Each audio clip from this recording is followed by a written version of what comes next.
نحمده ونصلي على رسوله الكريم اما بعد فاعوذ باللہ من الشیطان الرجیم بسم اللہ الرحمن الرحیم۔ معزز سامعین، غزوہ احد کے بعد کچھ سرایہ پیش آئے جو مختلف قبائل کے ساتھ لڑے گئے۔ اس کے بعد جو ایک بڑا معرکہ پیش آیا اس کا نام ہے غزوہ احزاب۔ غزوہ احزاب کو غزوہ خندق بھی کہا جاتا ہے، اور اس کی وجہ تسمیہ یہ ہے کہ اس غزوہ میں مسلمانوں نے ایک خندق کھود کر دشمن کو اپنے سے دور رکھا تھا، جس وجہ سے اس غزوہ کا نام غزوہ خندق پڑ گیا۔ مولانا صفی الرحمن مبارک پوری صاحب لکھتے ہیں، 1 سال سے زیادہ عرصے کی پہم فوجی مہمات اور کارروائیوں کے بعد جزیرۃ العرب پر سکون چھا گیا تھا اور ہر طرف امن و امان اور آشتی و سلامتی کا دورہ ہو گیا تھا، مگر یہود کو جو اپنی خباثتوں، سازشوں اور دسیسہ کاریوں کے نتیجے میں طرح طرح کی ذلت اور رسوائی کا مزہ چکھ چکے تھے، اب بھی ہوش نہیں آیا تھا۔ انہوں نے عذر و خیانت اور مکر و سازش کے مکروہ نتائج سے کوئی سبق نہیں سیکھا تھا۔ چنانچہ خیبر منتقل ہونے کے بعد پہلے تو انہوں نے یہ انتظار کیا کہ دیکھیں مسلمانوں اور بت پرستوں کے درمیان جو فوجی کشاکش چل رہی ہے اس کا نتیجہ کیا ہوتا ہے، لیکن جب دیکھا کہ حالات مسلمانوں کے لیے سازگار ہو گئے ہیں، گردش لیل و نہار نے ان کے اثر و نفوذ کو مزید وسعت دے دی ہے اور دور دور تک ان کی حکمرانی کا سکہ بیٹھ گیا ہے، تو انہیں سخت جلن ہوئی۔ انہوں نے نئے سرے سے سازش شروع کی اور مسلمانوں پر ایک ایسی آخری کاری ضرب لگانے کی تیاری میں مصروف ہو گئے جس کے نتیجے میں ان کا چراغ حیات ہی گل ہو جائے، لیکن چونکہ انہیں براہ راست مسلمانوں سے ٹکرانے کی جرت نہ تھی، اس لیے اس مقصد کی خاطر ایک نہایت خوفناک پلان تیار کیا۔ اس کی تفصیل یہ ہے کہ بنو نذیر کے 20 سردار اور رہنما مکے میں قریش کے پاس حاضر ہوئے اور انہیں رسول اللہ صلی اللہ علیہ وآلہ وسلم کے خلاف آمادہ جنگ کرتے ہوئے اپنی مدد کا یقین دلایا۔ قریش نے ان کی بات مان لی، چونکہ وہ احد کے روز میدان بدر میں مسلمانوں سے صف آرائی کا عہد و پیمان کر کے اس کی خلاف ورزی کر چکے تھے، اس لیے ان کا خیال تھا کہ اب اس مجوزہ جنگی اقدام کے ذریعے وہ اپنی شہرت بھی بحال کر لیں گے اور اپنی کہی ہوئی بات بھی پوری کر دیں گے۔ اس کے بعد یعود کا یہ وفد بنو غطفان کے پاس گیا اور قریش ہی کی طرح انہیں بھی آمادہ جنگ کیا، وہ بھی تیار ہو گئے۔ پھر اس وفد نے بقیہ قبائل عرب میں گھوم گھوم کر لوگوں کو جنگ کی ترغیب دی اور ان قبائل کے بھی بہت سے افراد تیار ہو گئے۔ غرض اس طرح یہودی سیاستکاروں نے پوری کامیابی کے ساتھ کفر کے تمام بڑے بڑے گروہوں اور جتھوں کو نبی صلی اللہ علیہ وآلہ وسلم اور آپ کی دعوت اور مسلمانوں کے خلاف بھڑکا کر جنگ کے لیے تیار کر لیا۔ اس کے بعد طے شدہ پروگرام کے مطابق جنوب سے قریش، کنانہ اور تہامہ میں آباد دوسرے حلیف قبائل نے مدینے کی جانب کوچ کیا۔ ان سب کا سپہ سالار اعلیٰ ابو سفیان تھا اور ان کی تعداد 4000 تھی۔ یہ لشکر مرہ الزہران پہنچا تو بنو سلیم بھی اس میں آج شامل ہوئے۔ ادھر اسی وقت مشرق کی طرف سے غطفانی قبائل فزارہ، مرہ اور اشجع نے کوچ کیا۔ فزارہ کا سپہ سالار عینیہ بن حسن تھا، بنو مرہ کا حارث بن عوف اور بنو اشجع کا مسعر بن رخیلہ۔ انہی کے ضمن میں بنو اسد اور دیگر قبائل کے بہت سے افراد بھی آئے تھے۔ ان سارے قبائل نے ایک مقررہ وقت اور مقررہ پروگرام کے مطابق مدینے کا رخ کیا، اس لیے چند دن کے اندر اندر مدینے کے پاس 10,000 سپاہ کا ایک زبردست لشکر جمع ہو گیا۔ یہ اتنا بڑا لشکر تھا کہ غالباً مدینے کی پوری آبادی عورتوں، بچوں، بوڑھوں اور جوانوں کو ملا کر بھی اس کے برابر نہ تھی۔ اگر حملہ آوروں کا یہ ٹھاٹھے مارتا ہوا سمندر مدینے کی چہار دیواری تک اچانک پہنچ جاتا تو مسلمانوں کے لیے سخت خطرناک ثابت ہوتا۔ کچھ عجب نہیں کہ ان کی جڑ کٹ جاتی اور ان کا مکمل صفایا ہو جاتا، لیکن مدینے کی قیادت نہایت بیدار مغز اور چوکس قیادت تھی۔ اس کی انگلیاں ہمیشہ حالات کی نبض پر رہتی تھیں اور وہ حالات کا تجزیہ کر کے آنے والے واقعات کا ٹھیک ٹھیک اندازہ بھی لگاتی تھی اور ان سے نمٹنے کے لیے مناسب ترین قدم بھی اٹھاتی تھی۔ چنانچہ کفار کا لشکر عظیم جو ہی اپنی جگہ سے حرکت میں آیا، مدینے کے مخبرین نے اپنی قیادت کو اس کی اطلاع فراہم کر دی۔ اطلاع پاتے ہی رسول اللہ صلی اللہ علیہ وآلہ وسلم نے ہائی کمان کی مجلس شورا منعقد کی اور دفاعی منصوبے پر صلاح مشورہ کیا۔ اہل شورا نے غور و خوض کے بعد حضرت سلمان فارسی رضی اللہ عنہ کی ایک تجویز متفقہ طور پر منظور کی۔ یہ تجویز حضرت سلمان فارسی رضی اللہ عنہ نے ان لفظوں میں پیش کی تھی کہ اے اللہ کے رسول صلی اللہ علیہ وآلہ وسلم، فارس میں جب ہمارا محاصرہ کیا جاتا تھا تو ہم اپنے گرد خندق کھود لیتے تھے۔ یہ بڑی باحکمت دفاعی تجویز تھی، اہل عرب اس سے واقف نہ تھے۔ رسول اللہ صلی اللہ علیہ وآلہ وسلم نے اس تجویز پر فوراً عمل درآمد شروع فرماتے ہوئے ہر 10 آدمی کو 40 ہاتھ خندق کھودنے کا کام سونپ دیا، اور مسلمانوں نے پوری محنت اور دل جمعی سے خندق کھودنی شروع کر دی۔ رسول اللہ صلی اللہ علیہ وآلہ وسلم اس کام کی ترغیب بھی دیتے تھے اور عملاً اس میں پوری طرح شریک بھی رہتے تے۔ چنانچہ صحیح بخاری میں حضرت سہل بن سعد رضی اللہ عنہ سے مروی ہے کہ ہم لوگ رسول اللہ صلی اللہ علیہ وآلہ وسلم کے ساتھ خندق میں تھے۔ لوگ کھدائی کر رہے تھے اور ہم کندھوں پر مٹی ڈھو رہے تھے کہ اسی اثناء میں رسول اللہ صلی اللہ علیہ وآلہ وسلم نے فرمایا، اے اللہ، زندگی تو بس آخرت کی زندگی ہے، بس مہاجرین اور انصار کو بخش دے۔ ایک دوسری روایت میں ہے، حضرت انس رضی اللہ عنہ سے مروی ہے کہ رسول اللہ صلی اللہ علیہ وآلہ وسلم خندق کی طرف تشریف لائے، دیکھا کہ مہاجرین و انصار ایک ٹھنڈی صبحوں میں کھودنے کا کام کر رہے ہیں۔ ان کے پاس غلام نہ تھے کہ ان کے بجائے غلام یہ کام کر دیتے۔ آپ صلی اللہ علیہ وآلہ وسلم نے ان کی مشقت اور بھوک دیکھ کر فرمایا، اللہم ان العیش عیش الآخرہ فاغفر للانصار والمہاجرہ، اے اللہ، یقیناً زندگی تو آخرت کی زندگی ہے، بس انصار و مہاجرین کو بخش دے۔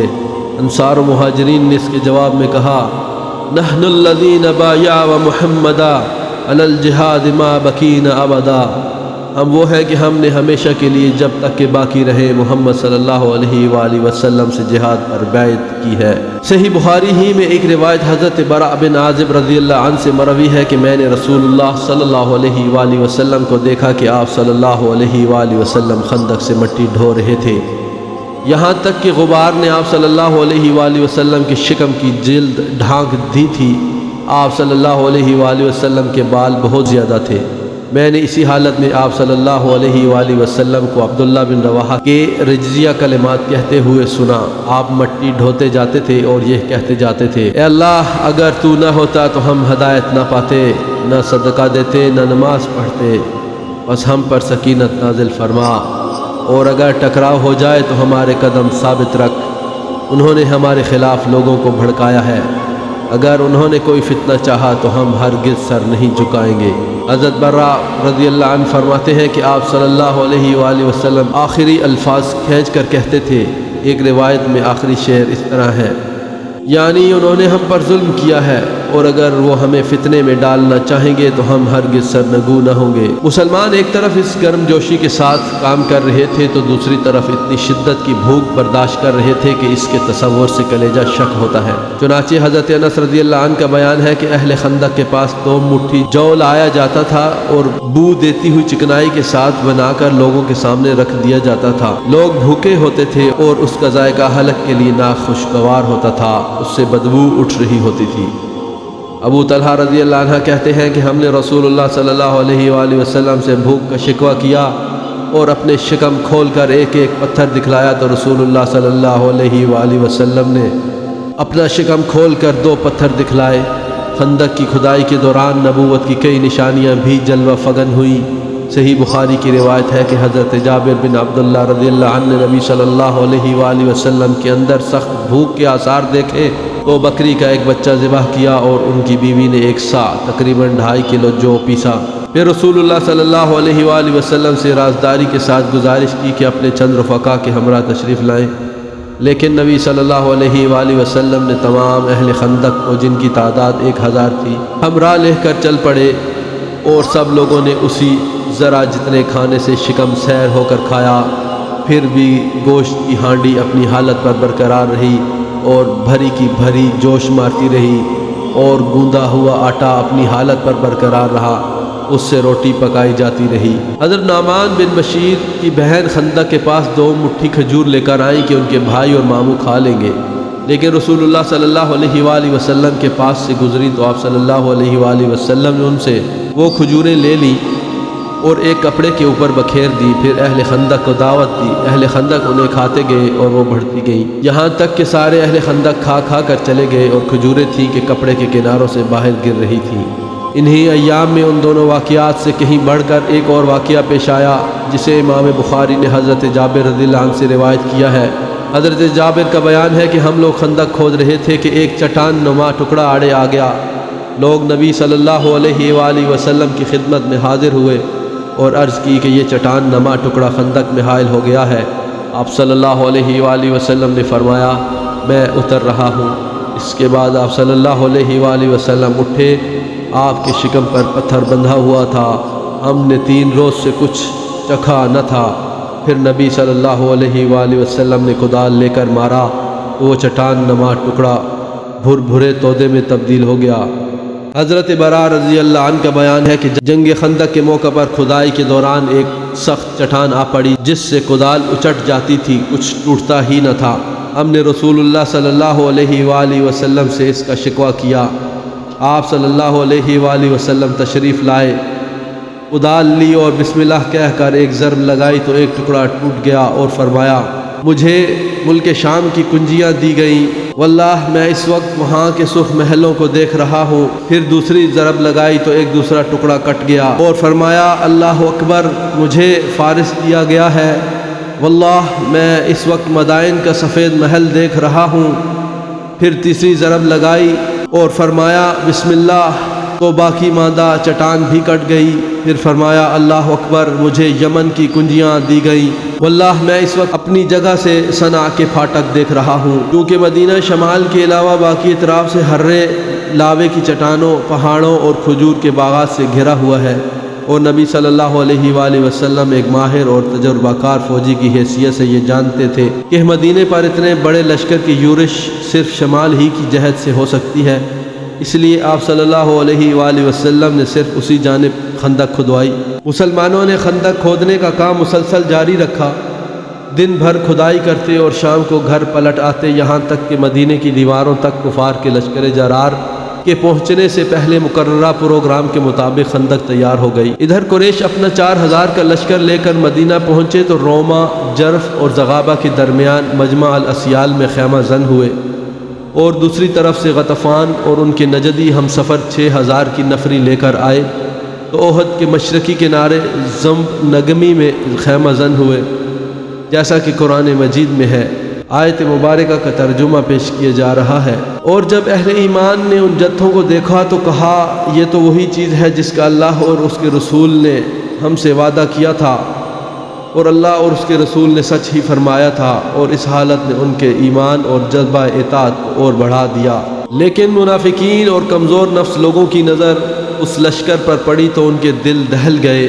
چنانچہ ارشاد ربانی ہے، اور جب منافقین اور وہ لوگ جن کے دلوں میں بیماری ہے کہہ رہے تھے کہ اللہ اور اس کے رسول صلی اللہ علیہ وآلہ وسلم نے ہم سے جو وعدہ کیا تھا وہ محض فریب تھا۔ بہرحال اس لشکر سے مقابلے کے لیے رسول اللہ صلی اللہ علیہ وآلہ وسلم بھی 3000 مسلمانوں کی نفری لے کر تشریف لائے اور کوہ صلاع کی طرف پشت کر کے قلعہ بندی کی شکل اختیار کر لی۔ سامنے خندق تھی جو مسلمانوں اور کفار کے درمیان حائل تھی۔ مسلمانوں کا شعار یعنی کوڈ ورڈ تھا حامیم لا ینصرون، حامیم ان کی مدد نہ کی جائے۔ مدینے کا انتظام حضرت ابن ام مکتوم کے حوالے کیا گیا تھا اور عورتوں اور بچوں کو مدینے کے قلعوں اور گھڑیوں میں محفوظ کر دیا گیا تھا۔ جب مشرکین حملے کی نیت سے مدینے کی طرف بڑھے تو کیا دیکھتے ہیں کہ چوڑی سی خندق ان کے اور مدینے کے درمیان حائل ہے۔ مجبوراً انہیں محاصرہ کرنا پڑا، حالانکہ وہ گھروں سے چلتے وقت اس کے لیے تیار ہو کر نہیں آئے تھے، کیونکہ دفاع کا یہ منصوبہ خود ان کے بقول ایک ایسی چال تھی جس سے عرب واقف ہی نہ تھے، لہذا انہوں نے اس معاملے کو سرے سے اپنے حساب میں داخل ہی نہ کیا تھا۔ مشرکین خندق کے پاس پہنچ کر غیظ و غضب سے چکر کاٹنے لگے۔ انہیں ایسے کمزور نقطے کی تلاش تھی جہاں سے وہ اتر سکے۔ ادھر مسلمان ان کی گردش پر پوری نظر رکھے ہوئے تھے اور ان پر تیر برساتے رہتے تھے تاکہ انہیں خندق کے قریب آنے کی جرت نہ ہو، وہ اس میں نہ کود سکے اور نہ مٹی ڈال کر عبور کرنے کے لیے راستہ بنا سکے۔ ادھر قریش کے شاہ سواروں کو گوارا نہ تھا کہ خندق کے پاس محاصرے کے نتائج کے انتظار میں بے فائدہ پڑے رہیں، یہ ان کی عادت اور شان کے خلاف بات تھی۔ چنانچہ ان کی ایک جماعت نے، جن میں عمر بن عبدود، اکرمہ بن ابی جہل اور ضرار بن خطاب وغیرہ تھے، ایک تنگ مقام سے خندق پار کر لی اور ان کے گھوڑے خندق اور صلاع کے درمیان میں چکر کاٹنے لگے۔ ادھر سے حضرت علی رضی اللہ عنہ چند مسلمانوں کے ہمراہ نکلے اور جس مقام سے انہوں نے گھوڑے خدوائے تھے اسے قبضے میں لے کر ان کی واپسی کا راستہ بند کر دیا۔ اس پر عمرو بن عبدود نے مبارزت کے لیے للکارا۔ حضرت علی دو دو ہاتھ کرنے کے لیے مقابل آ گئے اور ایک ایسا فکرہ چست کیا کہ وہ طیش میں آ کر گھوڑے سے کود پڑا، اس کی کونچیں کاٹیں، اس کے چہرے کو مارا اور حضرت علی رضی اللہ عنہ کے دو بدو آ گیا۔ بڑا بہادر اور شہزور تھا، دونوں میں پرزور ٹکر ہوئی، ہر ایک نے دوسرے پر بڑھ کر وار کیے۔ بالآخر حضرت علی رضی اللہ عنہ نے اس کا کام تمام کر دیا۔ باقی مشرکین بھاگ کر خندق پار چلے گئے۔ وہ اس قدر مرعوب تھے کہ اکرما نے بھاگتے ہوئے اپنا نیزہ بھی چھوڑ دیا۔ مشرکین نے کسی دن خندق پار کرنے یا اسے پاٹ کر راستہ بنانے کی بڑی زبردست کوشش کی، لیکن مسلمانوں نے بڑی عمدگی سے انہیں دور رکھا اور انہیں اس طرح تیروں سے چھلنی کیا اور ایسی پامردی سے ان کی تیر اندازی کا مقابلہ کیا کہ ان کی ہر کوشش ناکام ہو گئی۔ اسی طرح کے پرزور مقابلوں کے دوران رسول اللہ صلی اللہ علیہ وآلہ وسلم اور صحابہ کرام کی بعض نمازیں بھی فوت ہو گئی تھی۔ چنانچہ صحیحین میں حضرت جابر رضی اللہ عنہ سے مروی ہے کہ حضرت عمر بن خطاب رضی اللہ عنہ خندق کے روز آئے اور کفار کو سخت سست کہتے ہوئے کہنے لگے کہ یا رسول اللہ صلی اللہ علیہ وآلہ وسلم، آج میں بمشکل سورج ڈوبتے ڈوبتے نماز پڑھ سکا ہوں۔ رسول اللہ صلی اللہ علیہ وآلہ وسلم نے فرمایا، اور میں نے تو واللہ ابھی نماز پڑھی ہی نہیں ہے۔ اس کے بعد ہم لوگ نبی صلی اللہ علیہ وآلہ وسلم کے ساتھ بطحان میں اترے۔ آپ نے نماز کے لیے وضو فرمایا اور ہم نے بھی وضو کیا۔ پھر آپ نے عصر کی نماز پڑھی، یہ سورج ڈوب چکنے کے بعد کی بات ہے۔ اس کے بعد مغرب کی نماز پڑھی۔ نبی صلی اللہ علیہ وآلہ وسلم کو اس نماز کے فوت ہونے کا اس قدر ملال تھا کہ آپ نے مشرکین پر بد دعا فرما دی۔ چنانچہ صحیح بخاری میں حضرت علی رضی اللہ عنہ سے مروی ہے کہ نبی صلی اللہ علیہ وآلہ وسلم نے خندق کے روز فرمایا، اللہ ان مشرکین کے لیے ان کے گھروں اور قبروں کو آگ سے بھر دے، جس طرح انہوں نے ہم کو نماز وسطیٰ کی ادائیگی سے مشغول رکھا یہاں تک کہ سورج ڈوب گیا۔ یہیں سے یہ بات بھی اخذ ہوتی ہے کہ مشرکین کی طرف سے خندق عبور کرنے کی کوشش اور مسلمانوں کی طرف سے پہم دفاع کئی روز تک جاری رہا، مگر چونکہ دونوں فوجوں کے درمیان خندق حائل تھی، اس لیے دست بدست اور خون ریز جنگ کی نوبت نہ آ سکی، بلکہ صرف تیر اندازی ہوتی رہی۔ اسی تیر اندازی میں فریقین کے چند افراد مارے گئے، لیکن انہیں انگلیوں پر گنا جا سکتا ہے، یعنی 6 مسلمان اور 10 مشرک، جن میں سے 1 یا 2 آدمی تلوار سے قتل کیے گئے تھے۔ اسی تیر اندازی کے دوران حضرت سعد بن معاذ رضی اللہ عنہ کو بھی ایک تیر لگا، جس سے ان کے بازو کی بڑی رگ کٹ گئی۔ انہیں حبان بن عرقہ نامی ایک قریشی مشرک کا تیر لگا تھا۔ حضرت سعد نے زخمی ہونے کے بعد دعا کی، اے اللہ تو جانتا ہے کہ جس قوم نے تیرے رسول کی تکذیب کی اور انہیں نکال باہر کیا، ان سے تیری راہ میں جہاد کرنا مجھے کس قدر محبوب ہے، اتنا کسی اور قوم سے نہیں ہے۔ اے اللہ، میں سمجھتا ہوں کہ اب تو نے ہماری اور ان کی جنگ کو آخری مرحلے تک پہنچا دیا ہے، بس اگر قریش کی کچھ جنگ باقی رہ گئی ہو مجھے ان کے لیے باقی رکھ کہ میں ان سے تیری راہ میں جہاد کروں، اور اگر تو نے لڑائی ختم کر دی ہے تو اسی زخم کو جاری کر کے اسے میری موت کا سبب بنا دے۔ ان کی اس دعا کا آخری ٹکڑا یہ تھا کہ مجھے موت نہ دے یہاں تک کہ بنو قریظہ کے معاملے میں میری آنکھوں کو ٹھنڈک حاصل ہو جائے۔ بہرکیف ایک طرف مسلمان محاذ جنگ پر ان مشکلات سے دوچار تھے تو دوسری طرف سازش اور دسیسہ کاری کے سانپ اپنے بلوں میں حرکت کر رہے تھے اور اس کوشش میں تھے کہ مسلمانوں کے جسم میں اپنا زہر اتار دیں۔ چنانچہ بنو نذیر کا مجرم اکبر حوی بن اخطب بنو قریظہ کے دیار میں آیا اور ان کے سردار کعب بن اسد کرزی کے پاس حاضر ہوا۔ یہ کعب بن اسد وہی شخص ہے جو بنو قریظہ کی طرف سے عہد و پیمان کرنے کا مجاز و مختار تھا، جس نے رسول اللہ صلی اللہ علیہ وآلہ وسلم سے یہ معاہدہ کیا تھا کہ جنگ کے مواقع پر آپ کی مدد کرے گا، جیسا کہ پہلے ذکر ہو چکا ہے۔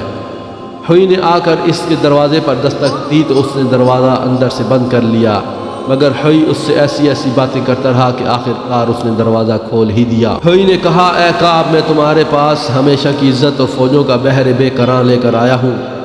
میں نے قریش کو اس کے سرداروں اور قائدین سمیت لا کر روما کے مجمع الاسیال میں اتار دیا ہے، اور بنو غطفان کو ان کے قائدین اور سرداروں سمیت احد کے پاس ذنب نکمی میں خیمہ زن کر دیا ہے۔ ان لوگوں نے مجھ سے عہد و پیمان کیا ہے کہ وہ محمد صلی اللہ علیہ وسلم اور اس کے ساتھیوں کا مکمل صفایا کیے بغیر یہاں سے نہ ٹلیں گے۔ کعب نے کہا، خدا کی قسم، تم میرے پاس ہمیشہ کی ذلت اور فوجوں کا برسا ہوا بادل لے کر آئے ہو، جو صرف گرج چمک رہا ہے مگر اس میں کچھ رہ نہیں گیا ہے۔ ہائی تجھ پر افسوس، مجھے میرے حال پر چھوڑ دے۔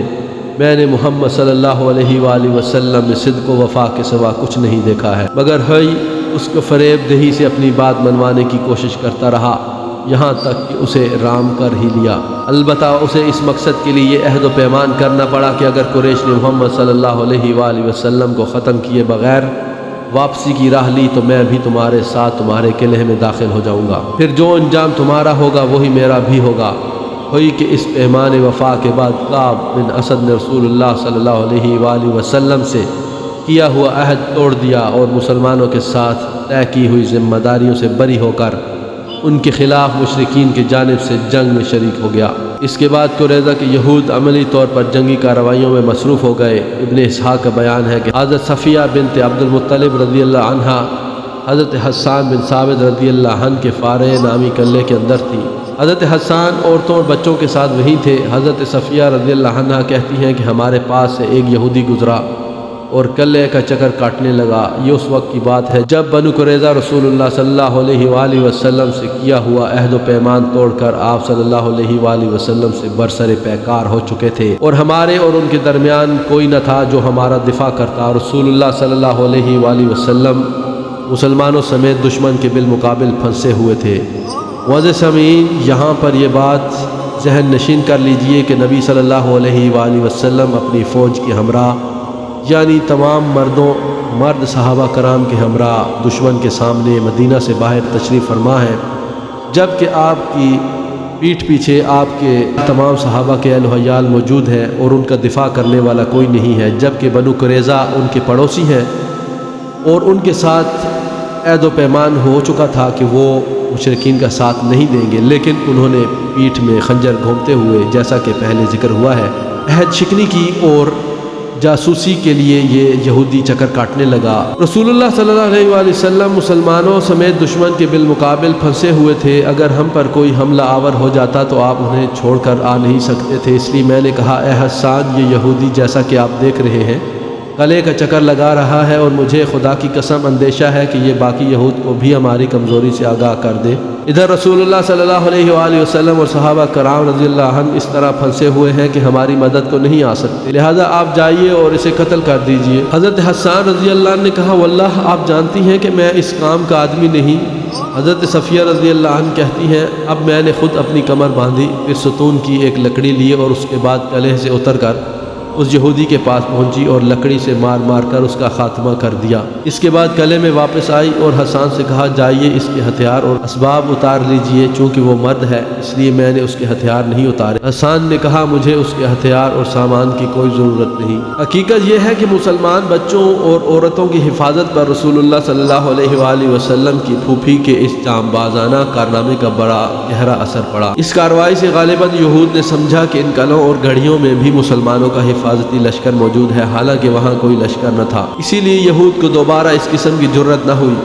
البتہ وہ بت پرست حملہ آوروں کے ساتھ اپنے اتحاد اور انضمام کا عملی ثبوت پیش کرنے کے لیے انہیں مسلسل رسد پہنچاتے رہے، حتیٰ کہ مسلمانوں نے ان کے رسد کے 20 اونٹوں پر بھی قبضہ کر لیا۔ بہرحال یہود کی عہد شکنی کی خبر رسول اللہ صلی اللہ علیہ وآلہ وسلم کو معلوم ہوئی تو آپ نے فوراً اس کی تحقیق کی طرف توجہ فرمائی تاکہ بنو قریظہ کا موقف واضح ہو جائے اور اس کی روشنی میں فوجی نقطۂ نظر سے جو اقدام مناسب ہو اختیار کیا جائے۔ چنانچہ آپ نے اس خبر کی تحقیق کے لیے حضرت سعد بن معاذ، سعد بن عبادہ، عبداللہ بن رواحہ اور خوات بن جبیر رضی اللہ عنہم کو روانہ فرمایا اور ہدایت کی کہ جاؤ دیکھو بنی قریظہ کے بارے میں جو کچھ معلوم ہوا ہے وہ واقعی صحیح ہے یا نہیں، اگر صحیح ہے تو واپس آ کر صرف مجھے بتا دینا اور وہ بھی اشاروں میں، تاکہ لوگوں کے حوصلے پست نہ ہو، اور اگر وہ عہد و پیمان پر قائم ہیں تو پھر لوگوں کی درمیان اعلانیہ اس کا ذکر کر دینا۔ جب یہ لوگ بنو قریظہ کے قریب پہنچے تو انہیں انتہائی خباثت پر آمادہ پایا۔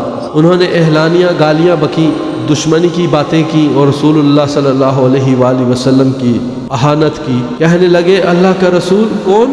ہمارے اور محمد کے درمیان کوئی عہد ہے نہ پیمان۔ یہ سن کر وہ لوگ واپس آ گئے اور رسول اللہ صلی اللہ علیہ وآلہ وسلم کی خدمت میں پہنچ کر صورتحال کی طرف اشارہ کرتے ہوئے صرف اتنا کہا عدل اور قارا۔ مقصود یہ تھا کہ جس طرح عدل اور قارا نے اصحاب رجیع کے ساتھ بدعہدی کی تھی، اسی طرح یہود بھی بدعہدی پر تلے ہوئے ہیں۔ باوجود یہ کہ ان صحابہ کرام نے اخفائے حقیقت کی کوشش کی، لیکن عام لوگوں کو صورتحال کا علم ہو گیا اور اس طرح ایک خوفناک خطرہ ان کے سامنے مجسم ہو گیا۔ در حقیقت اس وقت مسلمان نہایت نازک صورتحال سے دوچار تھے۔ پیچھے بنو قریظہ تھے جن کا حملہ روکنے کے لیے ان کے اور مسلمانوں کے درمیان کوئی نہ تھا۔ آگے مشرکین کا لشکر جرار تھا جنہیں چھوڑ کر ہٹنا ممکن نہ تھا۔ پھر مسلمان عورتیں اور بچے جو کسی حفاظتی انتظام کے بغیر بد اہل یہودیوں کے قریب ہی تھے، اس لیے لوگوں میں سخت اضطراب برپا ہوا، جس کی کیفیت اس آیت میں بیان کی گئی ہے۔ ترجمہ پیش خدمت ہے: اور جب نگاہیں کج ہو گئیں، دل حلق میں آ گئے اور تم لوگ اللہ کے ساتھ طرح طرح کے گمان کرنے لگے، اس وقت مومنوں کی آزمائش کی گئی اور انہیں شدت سے جھنجھوڑ دیا گیا۔ پھر اسی موقع پر بعض منافقین کے نفاق نے بھی سر نکالا، چنانچہ وہ کہنے لگے کہ محمد تو ہم سے وعدے کرتے تھے کہ ہم کیسر و کسرہ کے خزانے پائیں گے، اور یہاں یہ حالت ہے کہ پیشاب پاخانے کے لیے نکلنے میں بھی جان کی خیر نہیں۔ بعض اور منافقین نے اپنی قوم کے اشراف کے سامنے یہاں تک کہا کہ ہمارے گھر دشمن کے سامنے کھلے پڑے ہیں، ہمیں اجازت دیجیے کہ ہم اپنے گھروں کو واپس چلے جائیں کیونکہ ہمارے گھر شہر سے باہر ہیں۔ نوبت یہاں تک پہنچ چکی تھی کہ بنو سلمہ کے قدم اکھڑ رہے تھے اور وہ پسپائی کی سوچ رہے تھے، اور انہی لوگوں کے بارے میں اللہ تعالیٰ کا ارشاد ہے۔ آیت مبارکہ کا ترجمہ ہے: اور جب منافقین اور وہ لوگ جن کے دلوں میں بیماری ہے کہہ رہے تھے کہ ہم سے اللہ اور اس کے رسول نے جو وعدہ کیا ہے وہ فریب کے سوا کچھ نہیں، اور جب ان کی ایک جماعت نے کہا کہ اے اہل یثرب تمہارے لیے ٹھہرنے کی گنجائش نہیں، لہذا واپس چلو، اور ان کا ایک فریق نبی سے اجازت مانگ رہا تھا، کہتا تھا ہمارے گھر خالی پڑے ہیں، حالانکہ وہ خالی نہیں پڑے، یہ لوگ محض فرار چاہتے تھے۔ ایک طرف لشکر کا یہ حال تھا، دوسری طرف رسول اللہ صلی اللہ علیہ وآلہ وسلم کی کیفیت یہ تھی کہ آپ صلی اللہ علیہ وآلہ وسلم نے بنو قریظہ کی بد عہدی کی خبر سن کر اپنا سر اور چہرہ کپڑے سے ڈھک لیا اور دیر تک چت لیٹے رہے۔ اس کیفیت کو دیکھ کر لوگوں کا اضطراب اور زیادہ بڑھ گیا، لیکن اس کے بعد آپ صلی اللہ علیہ وآلہ وسلم پر امید کی روح غالب آ گئی، اور آپ صلی اللہ علیہ وآلہ وسلم اللہ اکبر کہتے ہوئے اٹھ کھڑے ہوئے اور فرمایا: مسلمانوں، اللہ کی مدد اور فتح کی خوشخبری سن لو۔ اس کے بعد آپ نے پیش آمدہ حالات سے نمٹنے کا پروگرام بنایا، اور اسی پروگرام کے ایک جز کے طور پر مدینے کی نگرانی کے لیے فوج میں سے کچھ محافظ دستے بھیجتے رہے تاکہ مسلمانوں کو غافل دیکھ کر یہود کی طرف سے عورتوں اور بچوں پر اچانک کوئی حملہ نہ ہو جائے۔ لیکن اس موقع پر ایک فیصلہ کن اقدام کی ضرورت تھی جس کے ذریعے دشمن کے مختلف گروہوں کو ایک دوسرے سے بے تعلق کر دیا جائے۔ اس مقصد کے لیے آپ نے سوچا کہ بنو غطفان کے دونوں سرداروں عینیہ بن حسن اور حارث بن حوف سے مدینے کی ایک تہائی پیداوار پر مصالحت کر لیں تاکہ یہ دونوں سردار اپنے اپنے قبیلے لے کر واپس چلے جائیں اور مسلمان تنہا قریش پر جن کی طاقت کا بار بار اندازہ لگایا جا چکا تھا ضرب کاری لگانے کے لیے فارغ ہو جائیں۔ اس تجویز پر کچھ گفت و شنید بھی ہوئی، مگر جب آپ صلی اللہ علیہ وآلہ وسلم نے حضرت سعد بن معاذ اور حضرت سعد بن عبادہ رضی اللہ عنہما سے اس تجویز کے بارے میں مشورہ کیا تو ان دونوں نے بیک زبان عرض کیا کہ یا رسول اللہ صلی اللہ علیہ وآلہ وسلم، اگر اللہ نے آپ کو اس کا حکم دیا ہے تب تو بلا چون و چران تسلیم ہے، اور اگر محض آپ ہماری خاطر ایسا کرنا چاہتے ہیں تو ہمیں اس کی ضرورت نہیں۔ جب ہم لوگ اور یہ لوگ دونوں شرک و بت پرستی پر تھے تب تو یہ لوگ میزبانی یا خرید و فروخت کے سوا کسی اور صورت سے ایک دانے کی بھی طمع نہیں کر سکتے تھے، تو بھلا اب جب کہ اللہ نے ہمیں ہدایت اسلام سے سرفراز فرمایا ہے اور آپ کے ذریعے عزت بخشی ہے، ہم اپنا مال انہیں کیوں دیں گے؟ واللہ ہم تو انہیں صرف اپنی تلوار دیں گے۔ آپ صلی اللہ علیہ وآلہ وسلم نے ان دونوں کی رائے کو درست قرار دیا اور فرمایا کہ جب میں نے دیکھا کہ سارا عرب ایک کمان کھینچ کر تم پر پل پڑا ہے تو محض تمہاری خاطر میں نے یہ کام کرنا چاہا تھا۔ پھر الحمدللہ اللہ کا کرنا ایسا ہوا کہ دشمن ذلیل ہو گئے، ان کی جمعیت شکست کھا گئی اور ان کی قوت ٹوٹ گئی۔ ہوا یہ کہ بنو غطفان کے ایک صاحب جن کا نام نعیم بن مسعود بن عامر اشجعی تھا، رسول اللہ صلی اللہ علیہ وآلہ وسلم کی خدمت میں حاضر ہوئے اور عرض کی کہ اللہ کے رسول، میں مسلمان ہو گیا ہوں لیکن میری قوم کو میرے اسلام لانے کا علم نہیں، لہذا آپ مجھے کوئی حکم فرمائیے۔ رسول اللہ صلی اللہ علیہ وآلہ وسلم نے فرمایا تم فقط ایک آدمی ہو، لہذا کوئی فوجی اقدام تو نہیں کر سکتے، البتہ جس قدر ممکن ہو ان کی حوصلہ شکنی کرو، کیونکہ جنگ تو حکمت عملی کا نام ہے۔ اس پر حضرت نعیم فوراً ہی بنو قریظہ کے ہاں پہنچے۔ جاہلیت میں ان سے ان کا بڑا میل جول تھا۔ وہاں پہنچ کر انہوں نے کہا آپ لوگ جانتے ہیں کہ مجھے آپ لوگوں سے محبت اور خصوصی تعلق ہے۔ انہوں نے کہا جی ہاں۔ نعیم نے کہا اچھا تو سنیے کہ قریش کا معاملہ آپ لوگوں سے مختلف ہے۔ یہ علاقہ آپ کا اپنا علاقہ ہے، یہاں آپ کا گھر بار ہے، مال و دولت ہے، بال بچے ہیں، آپ اسے چھوڑ کر کہیں اور نہیں جا سکتے۔ مگر جب قریش و غطفان محمد سے جنگ کرنے آئے، آپ نے محمد کے خلاف ان کا ساتھ دیا۔ ظاہر ہے ان کا یہاں نہ گھر بار ہے، نہ مال و دولت ہے، نہ بال بچے ہیں، اس لیے انہیں موقع ملا تو کوئی قدم اٹھائیں گے، ورنہ بوریا بستر باندھ کر رخصت ہو جائیں گے۔ پھر آپ لوگ ہوں گے اور محمد صلی اللہ علیہ وسلم ہوں گے، لہٰذا وہ جیسے چاہیں گے آپ سے انتقام لیں گے۔ اس پر بنو قریظہ چونکے اور بولے نہیں بتائیے اب کیا کیا جا سکتا ہے۔ انہوں نے کہا دیکھیے قریش جب تک آپ لوگوں کو اپنے کچھ آدمی یرغمال کے طور پر نہ دیں، آپ ان کے ساتھ جنگ میں شریک نہ ہو۔ قریظہ نے کہا آپ نے بہت مناسب رائے دی ہے۔ اس کے بعد حضرت نعیم رضی اللہ عنہ سیدھے قریش کے پاس پہنچے اور بولے آپ لوگوں سے مجھے جو محبت اور جذبہ خیر خواہی ہے اسے تو آپ جانتے ہی ہیں۔ انہوں نے کہا جی ہاں۔ حضرت نعیم نے کہا اچھا تو سنیے کہ یہود نے محمد صلی اللہ علیہ وآلہ وسلم اور ان کے رفقا سے جو عہد شکنی کی تھی اس پر وہ نادم ہے، اور اب ان میں یہ مراسلت ہوئی کہ وہ یہود آپ لوگوں سے کچھ یرغمال حاصل کر کے ان کے حوالے کر دیں گے اور پھر آپ لوگوں کے خلاف محمد سے اپنا معاملہ استوار کر لیں گے، لہٰذا اگر وہ یرغمال طلب کریں تو آپ ہرگز نہ دیں۔ اس کے بعد غطفان کے پاس بھی جا کر یہی بات دہرائی اور ان کے بھی کان کھڑے ہو گئے۔ اس کے بعد جمعہ اور سینیچر کی درمیانی رات کو قریش نے یہود کے پاس یہ پیغام بھیجا کہ ہمارا قیام کسی سازگار اور موزوں جگہ پر نہیں ہے، گھوڑے اور اونٹ مر رہے ہیں، لہذا ادھر سے آپ لوگ اور ادھر سے ہم لوگ اٹھے اور محمد صلی اللہ علیہ وآلہ وسلم پر حملہ کر دیں۔ لیکن یہود نے جواب میں کہلایا کہ آج سینیچر کا دن ہے اور آپ جانتے ہیں کہ ہم سے پہلے جن لوگوں نے اس دن کے بارے میں حکم شریعت کی خلاف ورزی کی تھی انہیں کیسے عذاب سے دوچار ہونا پڑا تھا۔ علاوہ ازیں آپ لوگ جب تک اپنے کچھ آدمی ہمیں بطور یرغمال نہ دے دیں ہم لڑائی میں شریک نہ ہوں گے۔ قاصد جب یہ جواب لے کر واپس آئے تو قریش اور غطفان نے کہا واللہ نعیم نے سچ ہی کہا تھا۔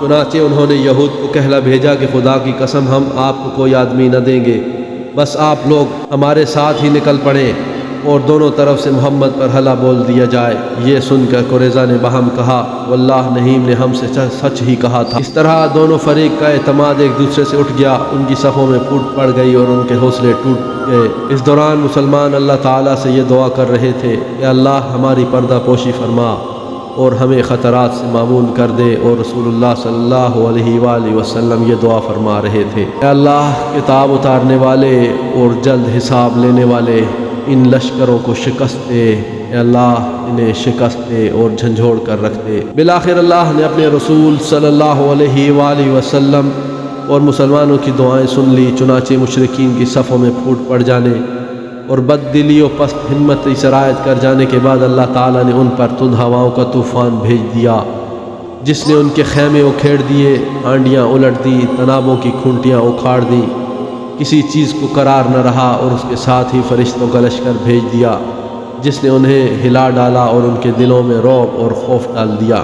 اسی سرد اور کڑکڑاتی ہوئی رات میں رسول اللہ صلی اللہ علیہ وآلہ وسلم نے حضرت حذیفہ بن یمان رضی اللہ عنہ کو کفار کی خبر لانے کے لیے بھیجا۔ موصوف ان کے محاذ میں پہنچے تو وہاں ٹھیک یہی حالت بپا تھی اور مشرکین واپسی کے لیے تیار ہو چکے تھے۔ حضرت حذیفہ رضی اللہ عنہ نے خدمت نبوی میں واپس آ کر ان کی روانگی کی اطلاع دی۔ چنانچہ رسول اللہ صلی اللہ علیہ وآلہ وسلم نے صبح کی تو دیکھا کہ میدان صاف ہے، اللہ نے دشمن کو کسی خیر کے حصول کا موقع دیے بغیر اس کے غیظ و غضب سمیت واپس کر دیا ہے، اور ان سے جنگ کے لیے رسول صلی اللہ علیہ وآلہ وسلم کو کافی ہو گیا ہے۔